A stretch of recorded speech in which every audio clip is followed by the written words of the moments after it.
Friends, welcome back to our channel. आज हम बात करेंगे फोटोसिंथेसिस के बारे में और इसके अंदर जो हमारा C3 साइकिल है, मेन पॉइंट जो है वो हम C3 साइकिल के बारे में बात करेंगे। ठीक। फोटोसिंथेसिस का मतलब क्या होता है? फोटो मीन्स क्या होता है? Photo means light. ठीक। और सिंथेसिस मीन्स कि किसी चीज का फॉर्मेशन होना, जैसे कि फूड का फॉर्मेशन होना, तो उसको हम लोग फोटोसिंथेसिस का नाम देते हैं। ठीक।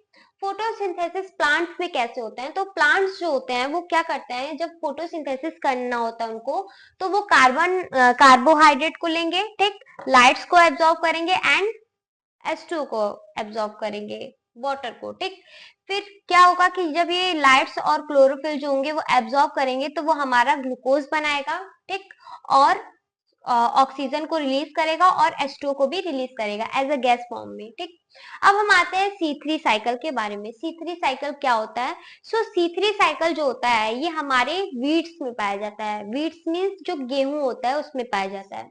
अब हम C3 साइकिल के बारे में बात करते हैं। तो जो C3 साइकिल को हम लोग C3 प्लांट्स भी बोलते हैं। ठीक। C3 प्लांट जो होता है उसमें जो टेम्परेचर हो सकता है, इसका टेम्परेचर होता है जो इसका, वो मीडियम भी हो सकता है और कोल्ड भी हो सकता है। जैसे कि हमारा वीट जो होता है वो हमारा क्या होता है कि कोल्ड में, मतलब जैसे कि जब ठंडी होती है तभी वीट का फॉर्म मतलब उसकी खेती की जाती है।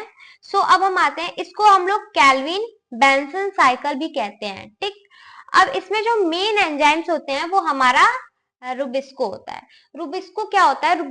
रुबिस्को जो होता है वो मोस्ट अबंडेंट प्रोटीन भी होता है। ये बहुत ज्यादा पाया जाता है प्रोटीन्स में। रुबिस्को का फुल नेम जो है वो हमारा राइबोलोज बाइफॉस्फेट कार्बोक्सिलेज ऑक्सीजनेज होता है। बाइफॉस्फेट में क्या होता है? दो कार्बोहाइड्रेट होते हैं, सॉरी, दो कार्बन डाइऑक्साइड होते हैं। ठीक।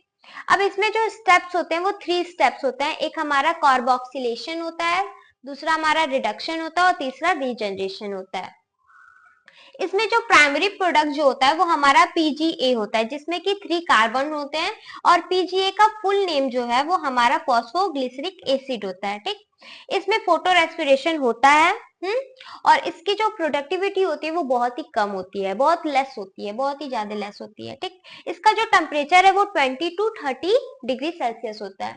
अब हम आते हैं कि ये कैसे इसकी साइकिल जो होती है वो रेगुलेट करती है।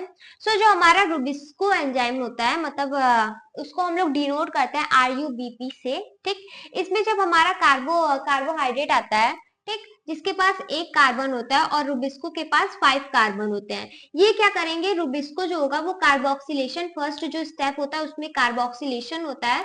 रुबिस्को एंजाइम्स जो होंगे वो क्या करेंगे, 3 PGA बनाएंगे। ठीक। 3 PGA में हमारा 3 कार्बन होगा और 2 मॉलिक्यूल्स होगा। फिर ये क्या करेंगे, ये जब 1 और 3 डाई PGA में कन्वर्ट होंगे तो इसमें हमारा 2 ADP से हमारा ATP का फॉर्मेशन होगा। 1,3 डाई पीजीए के पास 3 कार्बन होंगे और 2 मॉलिक्यूल्स होंगे।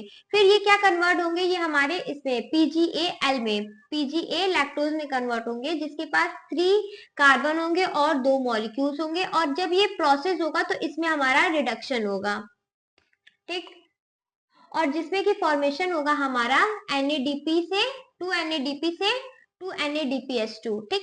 जब हमारा PGAL जो होगा वो कन्वर्ट करेगा ट्राइफॉस्फेट में, जिसके पास 5 कार्बन और 1 मॉलिक्यूल्स होंगे। फिर ये क्या करेगा, ये फिर कन्वर्ट होगा हमारा रुबिस्को मोनोफॉस्फेट में, जिसमें कि हमारा इस टाइम हमारा रीजनरेशन होगा। ठीक। फिर हमारा रुबिस्को मोनोफॉस्फेट जो होगा वो फिर कन्वर्ट हो जाएगा हमारा रुबिस्को फॉस्फेट में। ये जब होगा, कन्वर्ट होगा, तो हमारा NADPH से ADP से ATP का फॉर्मेशन होगा। ठीक। अब ये क्या होता है कि जो हमारा PGAL होता है ये क्या करता है, वो ग्लूकोज में चला जाता है, ग्लूकोज का फॉर्मेशन करता है। ठीक। अब एक राउंड में, मतलब जो ये हमारा एक राउंड है, ठीक, इसमें हमारा 2 ATP और 2 NADPH2। ठीक। और यहाँ पे एक ATP, तो ये हमारा 3 ATP हो गया और 2 NADPH2 बन रहा है। ठीक। तब जब हम 6 राउंड करेंगे तो हमारा 18 ATP का फॉर्मेशन होगा और 12 NADPH का फॉर्मेशन होगा। तो ये होल प्रोसेस जो था वो हमारा C3 साइकिल के बारे में था। अगर आपको मेरा ये वीडियो अच्छा लगा हो तो please like, subscribe and share. Thank you so much for watching.